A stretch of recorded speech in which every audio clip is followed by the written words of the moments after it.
general theme, and that's going to run through your escapes and through your half guard positioning. Okay?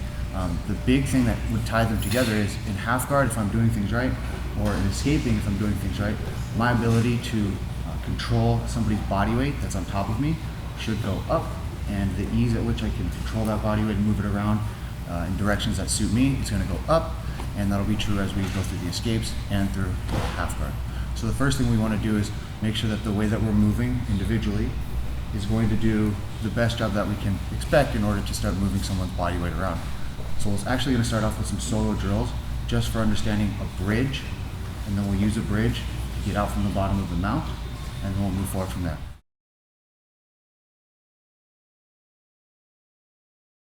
The first thing I want everyone to do is to think about where your center line is, and that when you bridge, you're going to try to look over at that center line. Okay, so if I bridge to my left, I'm going to take my right leg to the ground, and I'm going to bridge and look up and over at my center line.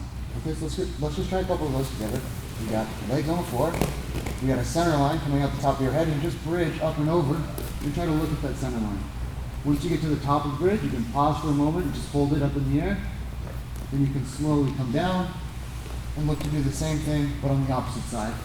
So a big bridge out to the side, looking at your own center line, and notice what happens with your legs, notice what's happening with your shoulders. Now, when we do that bridge, one thing we can focus on is what's the positioning of my knees. If I go to bridge over my left shoulder, my right leg should pull in, and my left leg should preemptively start to point out to the side. My goal, if I want a strong bridge where I create a lot of torque and turnover, is to point this knee down at the ground. Okay? So instead of a bridge like this, I might preemptively move my left leg so that I'm already bridging out to the side, and I can use the full range of motion of my hip between looking at my center line and having my inside knee already pointed at the ground. My bridge gains a lot more torque, gains a lot more turnover. Okay? So let's try again bridging, but this time instead of just symmetrical legs to start, we're going to have one leg pointed out to the side and the other leg pulled in close, heel to butt. Now when I bridge, I look up and over my center line, and you should feel one knee touch the ground this time. We'll come back, and then we go to the other side. So we open up a knee, we bridge and look at the center line. Okay, and then let's come back. So same movement, we're going to bridge again, doing the exact same thing. Now I'm going to focus on going up onto 3 points, or at the most 4 points of contact with the ground. So from my perspective here, I've got my right leg tucked in, I've got my left leg going out to the side. When I go up with my bridge, I'll have my right foot, my left knee, my left foot, and my left shoulder touching the ground. I shouldn't have my hip touching the ground. I shouldn't be on my elbow. My hand should not be on the ground. Just my shoulder, my knee, my foot, and my other foot. Okay, so we go from the starting position, we turn to the side, I look at the center line, and when I bridge, the top of the bridge should be 2 feet, a knee, and a shoulder on the ground. Okay, so let's give it a shot. We're going up and bridging, and we're looking to have at most 4 points of contact with the floor. 2 feet, a knee, and a shoulder. If one of your knees is not on the ground, that's fine. You just have 3 points of contact. We'll come down, and we'll bridge again, going to the other side. The knee goes open, we look over at the center line, got a shoulder, a knee, and 2 feet on the ground. I come back, and one more on the other side. So fairly simple movement so far. All we're doing is bridging and trying to be very intentional and specific with how we bridge. There's going to be a few different positions you will place your arms in for your different escapes. And let's look at one of them right now and get into that reversal from the bottom of the mount. Chip will have the mount position on me. He's actually going to start in a position that's much worse for me, where he has a high mount and he's up on my sternum like this. And so I'm expected to be able to work out of this position and clear the mount completely. Okay, so the first thing we want to do is we want to reduce the exposure of my arms and my neck. So to the best of my ability, I'm going to create a box frame on him. It may not be that good of a frame. I just need to have an ability to put my hands close together and break them apart on my terms. Okay, I can never let my hands just be separated under Chip's control or tied together and I'm unable to move them under Chip's control. So we start with a box frame. Now I'm going to start bringing myself up so I can shoulder walk from one to the other. And all I'm looking to do is get Chip's hip below my belly button. Once he's below my belly button, I can start an actual mount escape. Okay? I'm going to have a box frame on him. He's going to come in and take a cross collar grip. Okay. cross collar grip is one of the few times you'll actually be able to go into a reversal, so that's what we're looking for right now. We come in and we grab in the pit of the elbow, we grab the seam right above his tricep, and now I set my bridge up. So I take my one knee and I point it out to the side, I take my other knee and bend it sharply so my foot's close to my butt, and I'm going to try to look at my center line as I bridge. My goal is to take Chip's head far outside of his knee while I go to bridge him over. And then I can kick up and over and land on top. A really common movement here, when you work to bridge out of the mount, is to take this leg and to put it over the ankle like this. Okay? When you do this, you're not trying to actually trap your ankle. It's not really that important, because he could move in a way that his knee comes up. He could free his ankle from here. I'm not really trapping his ankle. What I'm looking to do is create that opening in my knee early on, so that when I bridge, the bridge goes further out to the side. If I'm like this, it's not really a big deal that Chip's leg isn't trapped. What is a big deal is that when I bridge, I start from essentially zero, and I have to bridge up and over, and it might happen, and I might get all the way over the top, and then I might kick him over. But if I put my foot over his leg first, then I can easily open my knee. Now when I go to bridge, I'm not starting at zero. I'm starting at maybe, let's say, 10 units out of 100 bridge. I have a lot better start for myself. So I've got a direction out to the side. And when I'm trying to bridge Chip over, what really matters is how far I move his head out to the side. So starting like this gives me a little bit of a head start when it's time to bridge. So everything comes close, tuck the heel in close to the butt, I bridge, look towards my center line, and as he goes over, I kick my right leg over the top, I go into his closed guard, and I get into vertical posture against it.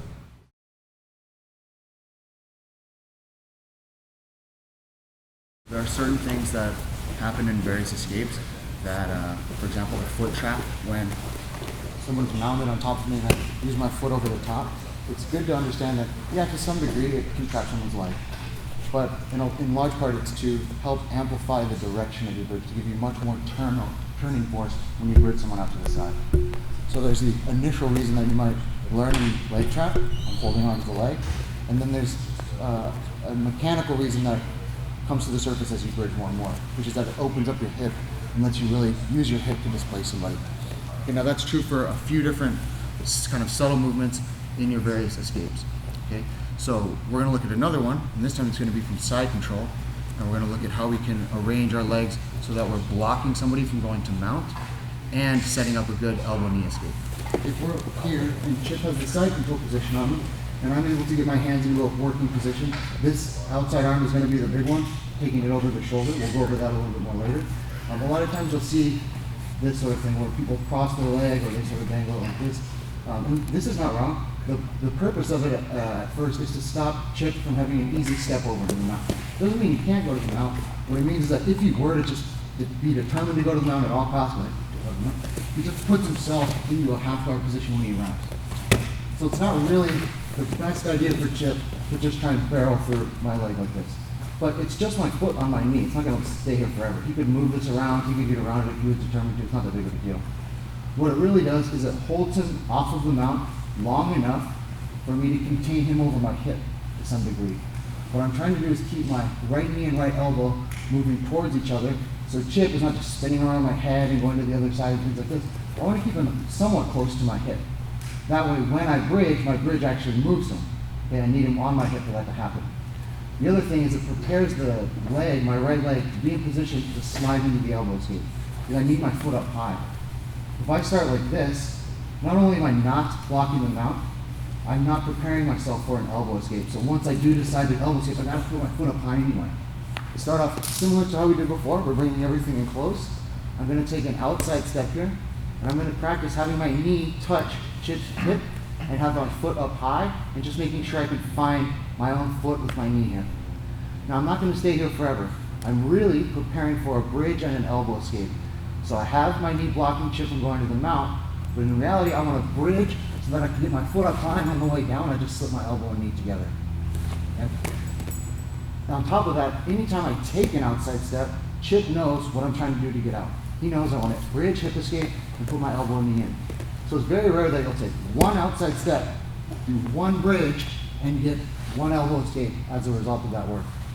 Most of the time, you have to take a few steps to the outside while you monitor somebody trying to go to the mount.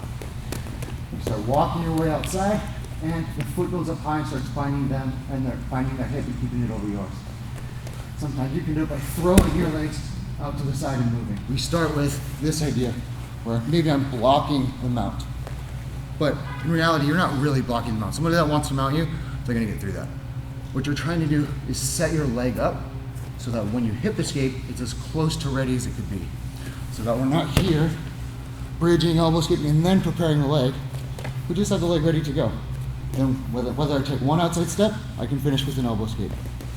Whether it takes a few outside steps, you can elbow escape. Or whether you throw your legs to the outside and elbow escape, your right leg has already sort of opened the door for your way out. So we're gonna come in, we're gonna start in the side control this time. I bring everything close. I block the mount, but really I'm just preparing the elbow knee escape. We take the outside step, bridge on the way down, my foot's higher than my knee.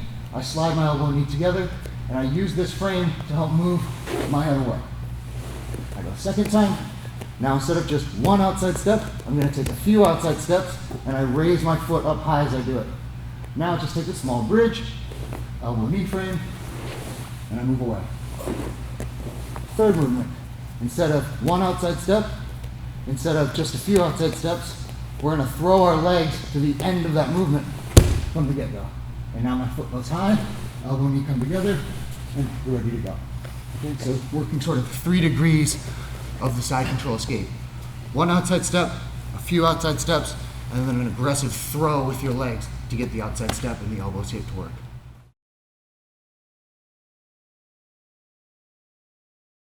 Remember, when you're escaping from a position, part of what defines the escape is how well can you manage the other person's body weight. If it's hard for you to deal with their body weight in some way, whether it's from the pin, you want to get out from underneath them, you don't get a sense of how you could start moving them to off balance them and attack. In some way, if you're escaping, you want to improve your ability to deal with their body weight, okay? Just as their mass by itself. Then there's going a little bit further than that and actually gaining control over the other person. So that not only can I deal with your body weight and just move myself around effectively, or I'd sometimes even move the other person, but now I can move you to where I want to go, where I want you to go rather. And I can keep you from doing things that are negative for me and start doing things that are positive for me. Okay, so we go from dealing with body weight, I'm just in a strong mechanical position, to gaining control and going in the direction of attack, guard passes, submissions, things like this. Okay? So now we're going to look at the back position, and one of the big differences between escaping from the back and escaping from side control or mount is that there's a lot more that you have to keep track of while you're escaping, and if one of those things gets lost in the mix, you're pretty much done. Okay, so we want to make sure we know what that is. So let's say Sean has my back here. Okay, so I've got to monitor a few things here. I've got to monitor Sean's head trap.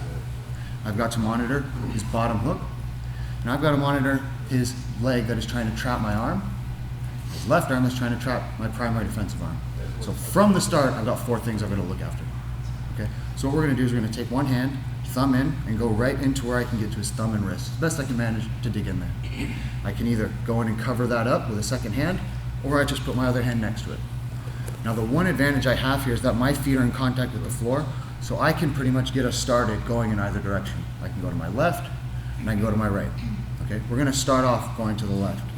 So I bring everything close, I push off the floor to start creating the direction that I want to move. Okay? Now at this point, Sean has a bottom hook, he's got a head trap, he's got his left hand as support, he's got his right leg looking to trap. What Sean wants to do is get a hold of my hand here with the left. He wants to trap my arm, he wants to have his bottom hook across my body, and he wants his head trap in a position where I can't get my head free. This is worst case scenario for me, besides actually being submitted, but I'm pretty much on the way to getting there. Okay, so I've got to keep track of all of those things that are going on at the same time. So we've got everything in position. The first thing I want to do is bring my heels towards my butt and take my right knee and point it up high, like this. That starts to dislodge this bottom hook. He has to have much more reach with the hook just to keep it across my leg. Okay, it's also very low risk for me to do this. I'm not really engaging in a long, convoluted hand fight. I'm just positioning myself so that his bottom hook is somewhat compromised. Okay? Now I want to take my head forward and around towards the floor. Okay, so sigh of relief, I've got my head free from the head trap. He's going to be trying to make up for that control he just lost. And this is a great time for me to straighten my left leg towards my right, point my knee at the ceiling, and walk my feet outside of his bottom hook. Okay, when I do that, I go left, right, and my right foot shuts out his left leg. So we're not here where he could potentially recover the hook. What we're looking to do is replace his ability to hook with a block for my right leg. Now I've got my head free, I've got free from the bottom hook, my hand is not controlled, he has no arm trap. So what I'm looking to do now is take those same small steps, those same small outside steps that we did before, and work to bring my right elbow down between us. Okay? What's probably going to happen at this point is Sean will start to come up. So I just put my foot up high, like this. Okay? Now by scooting myself away, I've got an elbow knee frame, and we can go in and start to recover our positioning. Okay? So with the back position, what we want to be sure to keep in mind is there's a lot of moving parts, and if I lose track of one of them, that can make it a lot worse than where it was a moment ago. Okay, so it's his attempts to trap my hands, his attempts to keep a bottom hook, and his desire to keep a head trap that I've got to be aware of as I make my way through the escape. So again, we're here. Sean has 2 hooks. He's got his seatbelt grip. I always come in, my left hand against his right, my right hand backing up my left, either on top of or next to.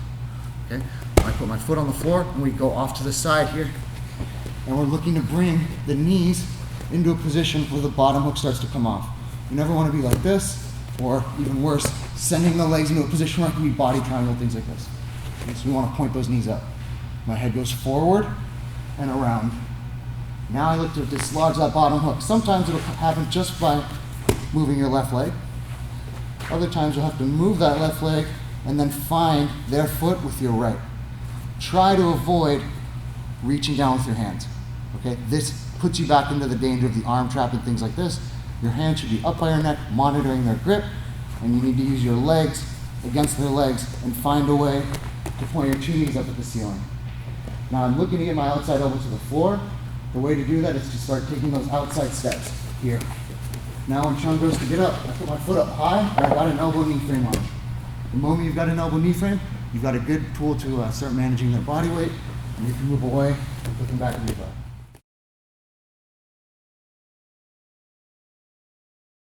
What you should think about when you're escaping is that it's very unlikely you'll have somebody on your back, you'll escape, and just bam, right in front of you have them in an arm lock. Right? It's not really how it works. You start escaping, they start recognizing that, okay, maybe I'm losing this position, and at some point they make a decision to reclaim another pin. Maybe they had your back, and they get to the side control. Okay? That's progress as long as the pin has not become worse. You haven't gotten trapped up in such a way that now you're basically in a submission. If someone's on my back and I get out to the point where now they have side control, yes, I still have some escaping to do, but I'm much better off than where I was when they were on my back. Okay? So you should expect when you escape from the back position for people to try and get on top of you and get as far past your legs or stay as far past your legs as they can. The easiest way to do this is to go to the side control. Okay, so we'll start to bring in what we did from side control as a follow-up to what we just practiced from the rear mount. So let's say Sean's on my back again, okay, and I'm able to monitor his hand, I'm able to create direction, I'm able to start moving myself free from the head trap and organizing my legs so that I start releasing this bottom hook. Again, it might come off immediately on the first brush with my left leg, but a lot of times I move my left leg and his left leg follows to some degree, and that lets me start hunting around with my right, and then there's a battle to see who's going to be able to thread the legs through or not, and then get into this position for the escape. Okay? At this point, or probably a little bit earlier, Sean has lost the back position, but he could potentially recover the side control. So what we do is we take that inside elbow down, and I'm already starting the outside step. I get my foot up high so that when Sean goes up on top, I've already got the elbow knee frame in. And you see by moving like this, he's already on one side of my center line, his head and hips. He hasn't challenged my center line, so I'm actually out of the position. Okay, but if I had stopped taking those outside steps, his head would be across a little more. Now this is a lot tougher to deal with. Okay, much more of his body weight is on this elbow knee frame, and so I've got a lot more movement I've got to do to recover from that. But if I'm here, now it's pretty easy for me to put my legs in place and put them back in guard. Okay? Now, you might have your partner might recover the side control much earlier than that. So they actually get to the pin, and you actually have to do your full side control escape. This is where this type of positioning will come back into play. Because now I'm preparing my elbow knee escape, I'm preventing them from going into positions like the mount and getting into good submission positions, and I'm also readying that elbow knee escape. Okay, so let's look at this. So let's say same start. He's got the two hooks. He's got his seatbelt grip in. We go in and we cover. We put that foot on the floor. We start moving to the side. Head trap comes off. We start moving the legs to free that bottom hook. Now as I'm threading my way through, I'm focusing on that inside elbow coming down. Sean gets all the way up on top and he beats me here. So I was not able to put the elbow knee frame in place. He's actually past my guard. I don't have that barrier. Give me a second. It can look like this. It can look like the knee on belly that Sean had a moment ago. Whatever it is, I didn't get the elbow and knee to touch, which would mean that I was out of here. So I can use my foot on my knee to stop Sean from just going right to the mount. I can start positioning my frames like I was just doing a regular side control escape. And now we can either take one or two outside steps, or maybe better, throw the legs to the outside and recover with the elbow knee frame, and then actually get out of the pin.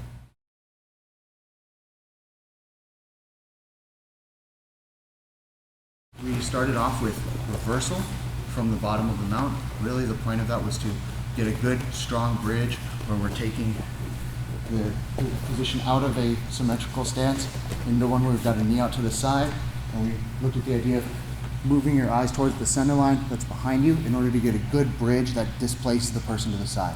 That's true for mount. That's true when you go and you work your way out of the side control, whether it's with the foot up high, whether it's throwing your legs out to the side. When you bridge, the idea is to displace the person for a moment so that you can put your legs back in and then recover your car. Okay? We looked at the side control, and the emphasis there was I need to get my foot higher than my knee to escape. I can use that kind of position to stop somebody from going to the mount. If I'm just like this, there's no reason the person won't go to the mount, score more points, and get into submissions. So we can put the foot up high as a blocker, and then we can slide the elbow knee together, start to work our way out, and we're ready to go. Then we looked at the back position a little bit. The big problem there is you've got to keep track of a lot of things. You've got to keep track of your limbs, your neck, the direction you're moving, and you've got to get free from traps that are behind you and hard to see and can be hard to make heads or tails of when it's time to move. So those are some of the big picture movements from mount, from side control, and from the rear mount. Okay? All of these have sort of aimed us and finished in some sort of position where you have your legs between yourself and the other person. There's a lot of things you can do from these positions. We're going to work on getting into a hip check half guard, which I think a lot of you are familiar with, because then when you get to the hip check, you're pretty much done escaping and you can keep the person's weight off of you and you can catch your breath and go on the attack.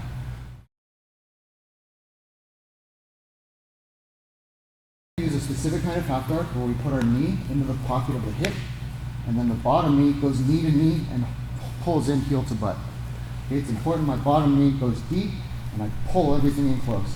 Now my top leg will cross over my bottom leg. The most important part of all of this is how I hook my left heel over my right shin. This entire hip check arrangement will break if my legs are connected in a poor position. Here, or what tends to happen is the feet flexing like this. Okay, I want to take my heel, that curved part of my heel, and I want to hook it right where my shin ends and my shoelaces start. Okay, it's important to be super precise here. I want to hook and point my toes and then pull my heels to my butt. Okay? So you can see that I'm not doing this sort of thing here. That's pretty easy to break through. What I want is to sharply bend my legs here so that the point of my knee is in Sean's hip. My left heel goes over my shin and shoelaces, not too far down and not up high on my shin, but hooking right where the shin ends and the shoelaces start here. Okay, and I pull everything in close. Now, if I'm in this position, Sean should not be able to just bring his chest down on line and put chest-to-chest contact on me, just because of this hip check position. I can add to that by looking down at the floor and bringing myself up, just like with our bridge, so that only my shoulder is on the ground. Okay? I'm not sagging my body down like this. I want to be able to have a clear path underneath me here while I pull my heels to my butt. So this is the position I'm looking for. We can test the position out by looking away and purposefully going into the wrong position, and now he can just come down and pin me. And you'll see that by just slightly turning in the wrong direction, you really have nothing here. But turning in the correct direction, here, it's pretty easy to hold their body weight off. Sean tries to barrel into me. I don't even have to create much of a frame with my upper body. My leg will do the work. Okay, so I'm looking towards the floor, I've come up onto the point of my shoulder. Most importantly, my heel is over my shin and shoelaces, and I pull my heels to my butt. Keep my hip up off the ground. Again, I test the position by looking to the opposite side, and the whole position will unfold and he will break me down. A lot of times when you escape, you don't get to go to your best position. You get to go to a minimally productive position where they're just not totally crushing you for a moment. That's all you can really expect. Then you build up from there. Okay? So one thing is, if I put my left foot on the ground like this, and I just hold it in this position, and Sean just moves in a straight line towards me, my knee will keep him in place. So my left foot is now off of my leg and just on the floor. You'll get, if you do this, you'll get a sense that it's the bones of your leg that are holding them up. So Sean starts to move towards me, and I'm not exerting myself at all. It's just that I'm moving in a straight line against him with the bone of my upper leg. Now my bottom leg just comes through and hooks on. All I'm looking to do when I close the hip check is to maintain this type of positioning while I latch on and pull my heels to my butt.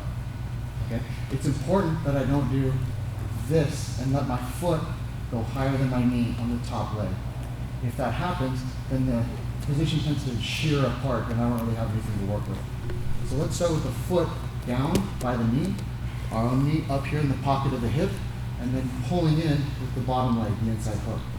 This is a very similar position to the knee lever or the John Wayne sweep that we like to use. Okay, so I'm just placing my knee in the pocket of the hip, my left foot down on the floor, and I pull my heel to my butt. Sean moves in a straight line like he wants to put his sternum on mine, and I can hold him up no problem. Now when we come back, I lock, and I try to return my left foot to a similar position. It's not caught on the floor, of course, but it's holding over my right leg. And now I should be able to maintain this position.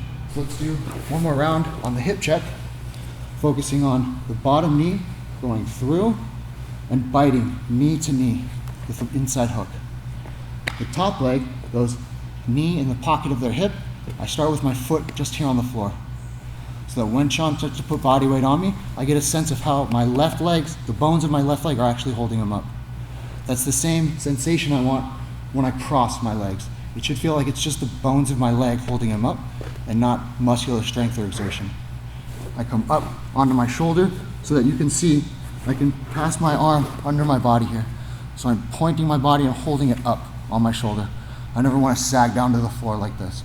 That will make it easy to dislodge my leg and create other problems. I come up on the point of my shoulder and I look right at the floor, like something just fell out of my ear and I'm looking right at it on the ground. Okay? Now, even without looking at Sean here, I can hold him up, I can keep him away. If I change one thing, I look the wrong way, he comes barreling in and crushes me. Okay? So that's what we're trying to avoid. The other thing to keep in mind here is I'm using the hip check to do a few different things. It might be to go on the attack with an underhook and tight waist. It might be to go after this arm here with something like a kimura, or it might be to go into a better positioning in my guard, or maybe I take my right knee out and recover my two legs, and now I have an open guard or a closed guard, things like this. So when you're in the hip check, you should have openings to go through and take a tight waist. That door should be available for you to stick your arm through. You should be able to reach over to the outside arm in ways that get you into kimuras and things like this. And you should also be looking for the bottom knee to be able to come out, go to the pocket of the other hip, so that you could go on and recover to a spider guard, a closed guard, or something like this.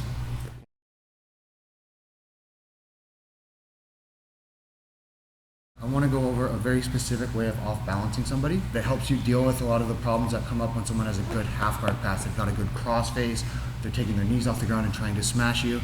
You can off-balance them using a knee lever, or what I call a John Wayne sweep, where you tilt them over, and then when they recover, you're able to go on the attack. So we've got our hip check position, and if you remember, we took that bottom hook, we hooked into the knee, we put our other knee up at the hip, and we just put the foot down on the floor to check our positioning.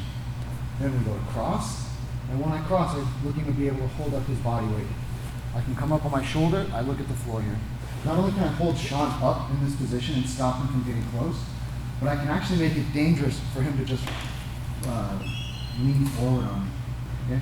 So in order to do that, I'm going to bring my left foot down to the ground, right next to Sean's knee. I'm going to look to put my right foot over the toes of my left foot. And as I do that, I just bring my hips up off the ground. Okay? Now I get his hand to the floor here. This is a really great way for me to open up attacks. I've got straight arm locks. I've potentially got collar attacks. I've got underhooks, tight waist grips, things like this. What's going to happen is I do this movement, Sean will come back towards me, and I can just reset with the hip checks again. Okay?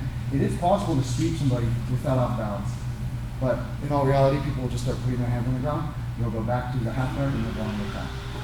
So what we'll do is we'll set this hip check up. Okay, we're in position, and we know how to create the posturing wall with our body to hold them away. Now, I feel his weight starting to lean in on my top knee. So what I'm going to do is put my left foot right next to his knee.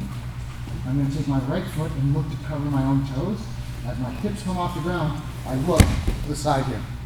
As we return to the position we came from, I go in and take a tight waist here. Once I've got the tight waist, I use the inside hook to get an outside hook here. And we'll just pause. I can have a tight waist, an outside hook, just like I have now. If I need to, I can also come up on an elbow. I can even come up on my hand. The measure at this point is I want to keep my ear towards Sean's far shoulder. So I might use my hand to dig in with that. If he's a little bit closer to me, I might just be up on an elbow. But we're trying to use an off balance to get into a tight waist, an outside hook, and keep our head and ear flush with our partner's chest. So we've got an initial hip check position here, nice and strong, able to hold up his weight. I go to my shoulder, I make sure that I'm able to stop him from just pinning me chest to chest. If he loads his weight up on me, when I've got the hip check, we're just going to put a foot on the floor. I hook, and I place my right foot towards my left as I raise my hips and turn to the side. I should be able to pass my hand under my lower back and tailbone. That's the lift I'm looking for. Now as we return to where we started, I go through, and I look to get a tight waist grip. I transfer to an outside hook, and I go around the corner and get my thumb as far as I can around his hip. Now I can come up on an elbow or even my hand so that my ear is flush on him. Once you're here, you just went from sort of a neutral position to a good attacking position.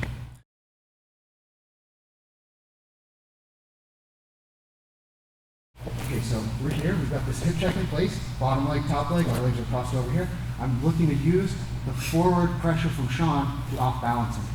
Okay? So when he pressures into me like this, a few things need to happen. I need to put my left foot down on the floor exactly next to his knee. If I go even a little bit away from that, I deviate just to the side. If I were able to off balance Sean, he'll just open his right knee slightly and he recovers his balance and doesn't have to put a hand on the floor. This is not what we want. We want to create an off balance where he can't use this right leg to recover, so he has to use his right arm. The way we do that is to put the foot right next to the knee so his knee can't open. What gets him moving in this direction is the way that I hook with my inside hook, putting my foot over my toes. Then when I raise my hip up, start to turn his body. Okay? And I didn't go quickly there, but I was able to get his hand down to the floor. I bumped into his hip with my right knee. My right foot is twisting his leg slightly so that his hand has to come to the ground. Now, I know what he's going to do. He knows what he's going to do. He's going to try to get this hand off the ground and get back into a better position. So I want to pull my elbow behind my rib cage. Don't try to dig for an underhook with your hand here. Okay, that won't get you anywhere. Take your elbow and slice it behind your rib cage, and then you can always punch them up and forward. When you get to this tight waist, here, you use that leg that used to be the John Wayne sweep to walk them up and forward. Then you pass from inside hook to outside hook, and you can come up onto an elbow or a hand. A good sign that you've got a strong off balance here is that when you go to that tight waist position, their right hand will go over your head instead of going into an overhook. Okay, so here's a tight waist, but Sean takes an overhook. This is better for him than if we're in this exact same position and he puts his right hand down to the floor. Okay? His right hand on the floor like this is a big problem for him because there's a lot of back exposure when that happens. So a good off balance will cause his hand to go past me onto the floor, and my tight waist position becomes extremely dangerous to him. So we'll lock in here. We start to bring our foot down to the floor. I cover up my own toes and I give him a small pump that gets his hand down to the ground.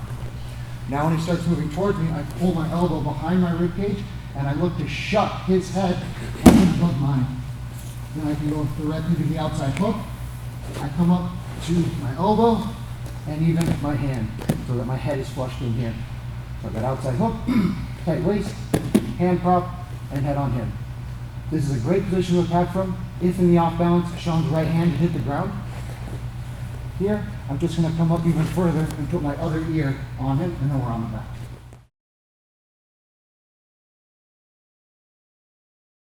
What I'm going to do now is just review the lapel feed series that we spent some time on. It's a really, really powerful default move when you're in half guard to aim for. Okay? You're in half guard, you're not in danger at the moment. What should you be doing? Well, if you feed the lapel and grab the pants, you've got 2-3 strong attacks you can go for, and that will help consolidate a lot of your objectives from the half guard position. All right, hip check. We managed to escape from some position, we got into the hip check, and we're looking to get into an attack. Okay, I'm looking for this opening of daylight here so that I can go into the tight waist. The first thing is, don't make a habit of having a hip check and a tight waist at the same time. Okay? They sort of serve opposite purposes. My knee here would be looking to keep Sean's upper body away. If I can do that, I can go to a tight waist. A tight waist is here so that I can bring him close and start moving his body weight around in ways that are good for me. If I put the two together, then I'm working against myself here. Okay? So the hip check, a lot of the times, just opens the door for the tight waist and the underhook. Now, the way you want to do this is you want your elbow to follow your knee when you go to the tight waist. So it's not going to be a punch through in your hand coming in at a different angle. Just take your elbow, bring it close to your own knee, punch your knee through, and there you go, you got your tight waist. Okay? I'm up on my elbow, leaving my hand, my head is flush to him.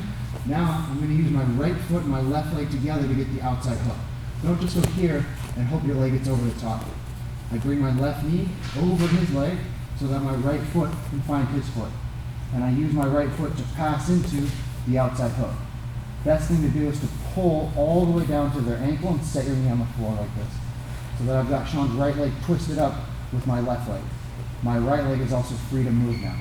Okay, so I'm not locking a triangle or anything like that. Okay, so we've got the outside hook, we've got the tight waist, we've got ourselves propped up. Okay? Now that I've got this position, it's safe for me to go to his lapel, take it all the way out. I'm using the far lapel here, and I'm going to punch all the slack out so that I can feel the slack all the way to his neck, push it out to the lapel. Okay? Now I go from tight waist to right where his hamstring meets his butt. I'm going to place the blade of my forearm there, and then I give the lapel to my left hand. Okay? It's important when I do this that I take up as much slack as possible so that there's no separation between my shoulder and Sean's hip. I don't want to get this grip and then have a gap here where my right hand is. I want to keep feeding the lapel until there's no separation between Sean's right hip and my left shoulder. Okay? Once I've done that, I can come down and I can grab this grip here on his pants. Okay, so 4 fingers palm up, right there on the pants. I slide down his leg and I get a hold of his ankle. Now, once you're in this position, you are going to sweep them somehow, somewhere. You're either going to get their back, you're going to roll through sweep them, or you're going to get a version of a single leg. The first thing is to reach with the right foot so that you can push your hips forward and put their knees together. Then I pick his knees up off the ground so my knees point at the ceiling. Now I hip escape away and I get my foot up higher than my knee so I put him down to the floor. I stay across his center line so that when I get up on top of him, he's having to carry my body weight. And then from here you can go head to head with your partner and finish pinning them. If you get to here and your partner is up on an elbow here, try to avoid jumping around on their legs here. Keep covering their hips and look to break them down to a shoulder before you go anywhere else. Okay? It's near no hurry at that point to really pass their guard. They're not going anywhere. You cover their hips and break them down to a shoulder.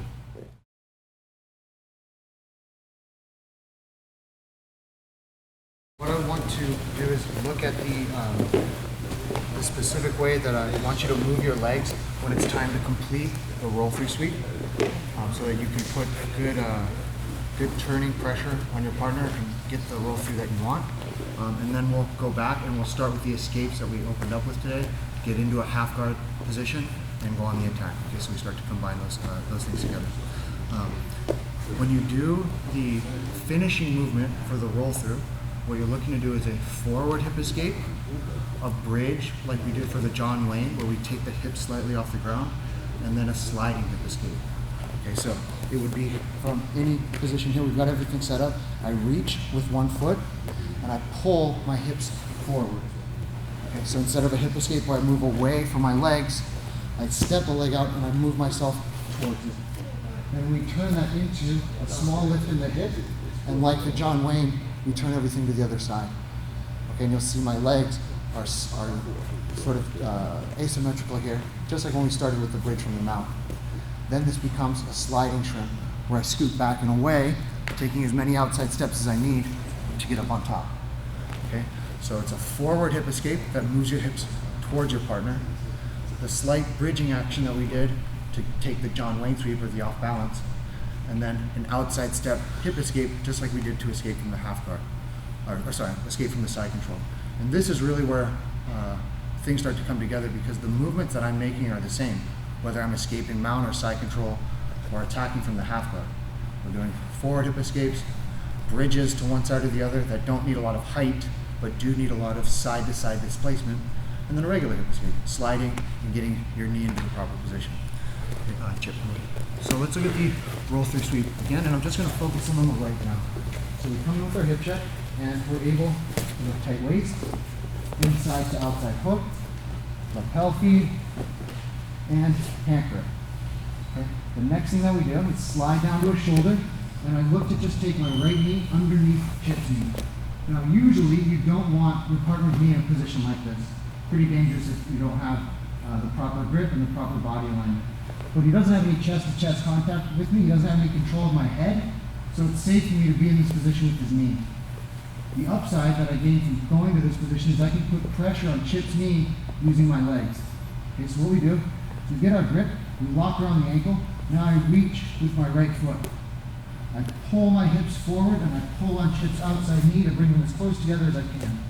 So that's my forward hip escape. Now I make a small bridge that just picks up his knees and my lower back from the ground, and I start turning. As I turn, I start going to the outside step with my right leg. That outside step might happen a few times, but now my left foot goes up high, higher, higher, higher as I take him down, until I end up with my foot higher than my knee and my head across the center line. Once my head's across the center line, I can carry weight on my shoulder and slide my leg out from underneath him and put him down on his back. Okay? So does everyone see how the way the legs are moving are similar to what we did earlier? There's a forward hip escape, there's the bridge that we used for the John Wayne off balance, and then finally the regular sliding hip escape to put them down to the floor. When you go to actually finish with that last set of hip escapes, let's make sure we get that foot higher than the knee so that you put that turning force into their leg and put them down to the floor. The last thing is, it will be tempting to go directly over your shoulder. You get your grip, you slide in, now I reach, I do my forward hip escape. It'll be tempting to go straight on over to the corner, right where Chip's head is pointed. Okay, let's try to avoid that, because that puts us back into the problem where he puts his right hand on the floor and we're stuck. Okay, so I actually want to point the attack towards his foot. So my elbow points at his foot when it's time to finish. So we go forward hip escape. I do that small pickup. Now instead of upper left corner, we go bottom left corner. Here. Hip escape away, keeping my foot up high, my head across the center line. And then from there, you're ready to go.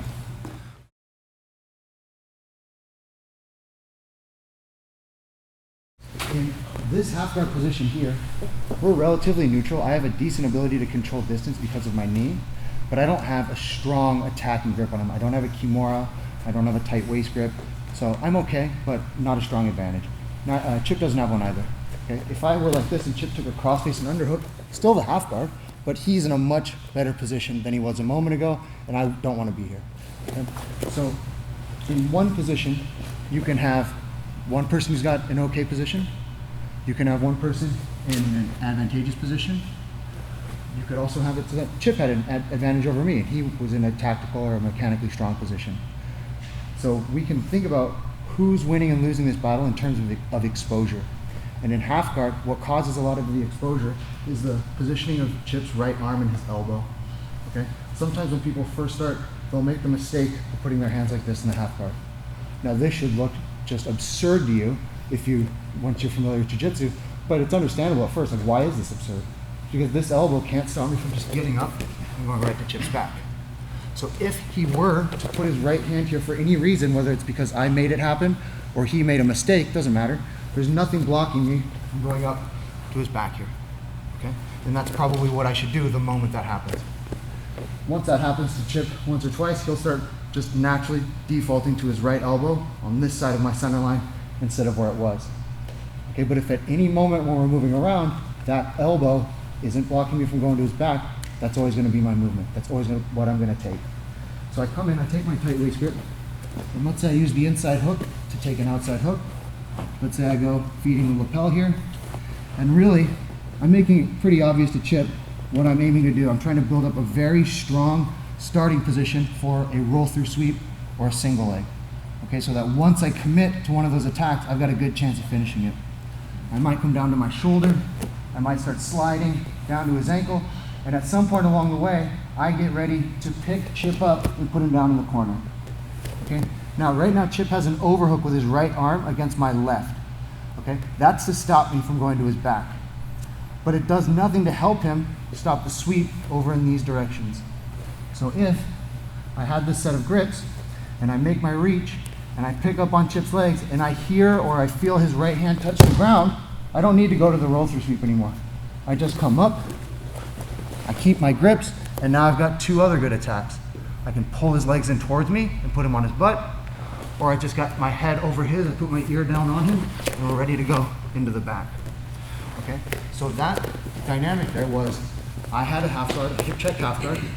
I started to build up a good grip, a tight waist, lapel feed, and pant grip. If he does nothing about that and I just keep developing my grip, eventually I'll get the roll through sweep. I'll turn him right over. He doesn't like that, so maybe he puts his hand on the ground to try and stop from falling over. But that creates exposure on his back. Okay, so we use one attack that's very obvious what you're trying to do to create exposure that you're expecting. Then you can go up and take their back. So we're going to practice the roll through sweep and the back take. Roll through sweep, you have an idea of already. When you go to somebody's back, the main thing you're looking to do is get your head up above theirs, put your chest on their back as much as possible, and switch from one ear to the other on them. Okay, and that last bit is probably the most important because it helps you minimize separation between the two of you. In our hip check here, and however we do it, we get into tight waist. We go to the outside hook, we start building up this lapel feed, we grab that grip here on the pants, and I just keep moving forward step by step with my roll through attempt, and if at any moment it just hits the floor, now it's time to go to the back. I'm going to take my right leg and I'm going to bring it underneath my left leg so that I can get up to my elbows and knees. Once we're in this position, I keep bringing my head up, I look to put my chest on his back, and I put my right ear down on him. When I was underneath him, my left ear was on him. When his hand hits the floor and I go up to his back, I switch so that my right ear is on him. My right knee becomes a blocker in front of his right knee, and then we can start going in and hunting for lapel grip and or the seatbelt position.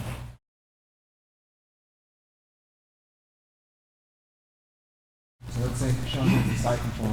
Lots of ways for me to work here. We looked at three main ways of using an elbow knee escape to get out of this position. Remember, we can slow down their progress to mount, and we might throw our legs out to the side, get that elbow knee frame, and I start moving away from him. Now, once we're in this position, I can start threading my legs through and going into a hip check. Okay?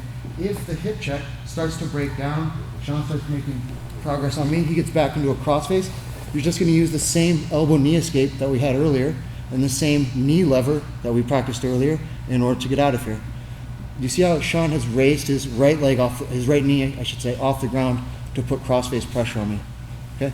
This is a really great time to use that John Wayne, that knee lever, to recover with an elbow escape. So I might bring my feet down towards the floor, and then I put my left knee down and turn this way. And when his hand hits the ground on that far side, I know he's trying to make a return back to where he came from. So now I can go in and get my tight waist grip. Once I've got my tight waist grip, we go to the outside hook, and we go through and build up our lapel feed attack. Okay? Once we have the lapel, and we have this grip here on the pants, we looked at using a roll through sweep, and we looked at coming up and taking the back. Okay, so the roll through sweep, remember, we slid down. It was all about picking up the leg and turning them over. we saw that if he puts his right hand on the ground, I could come up and make my way towards his back. Okay? But as I go to his back, Sean will probably just take that overhook, put it back in place. Okay? So I go to my roll through sweep again. He puts his hand back on the floor, and if I just stay with these two attacks, roll through sweep and back take, we might be sort of chasing each other with no result here. So when he comes back to that overhook, I'm not going to just roll him over my shoulder. I'm also going to look to come up to my knees. Now the nice thing, if you guys remember from classes last week and before, anytime you're holding on to someone's two legs, if you push into them, they'll fall over. Okay, so I'm holding on to his two legs right now. I push into him, he's going to fall. What I want to do is push this hip, his far hip, over his foot and his knee on that side.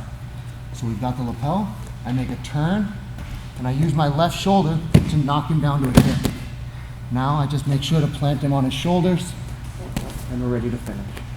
Okay. So now we've got another way of coming up on top when the roll through sweep and the back take are sort of you're just bouncing between the two, not making any progress. You can just fully come up and knock them down. You have lapel feed and pant grip. You want to be able to go to a roll through sweep, a single leg with a pant grip, and a back take if their hand should hit the floor. Okay, so every time we've got hip check in position. We go through tight waist, inside to outside hook, lapel feed, and pant grip. My first movement, I take his knees together, I lift, and I start a roll through action. I can finish that sweep, no problem. But since the hand hit the ground, we practice coming up. I get up to my knees and I pull my elbows in close. From this position here, since I've got control of his two legs, if I push into him, I'll get a knockdown on him. We come back, I try to score that same knockdown, or I try to score that same roll through, so Chip puts his hand on the floor. Now I go from left ear to right ear, and now you're ready to go in and finish in the back. And with one set of grips, I can go through all three of those attacks. Okay, so I can practice going up and knocking him down. I can practice going up, having his hand hit the floor, and going to his back. And I can practice diving back under for the roll through sweep and finishing from there.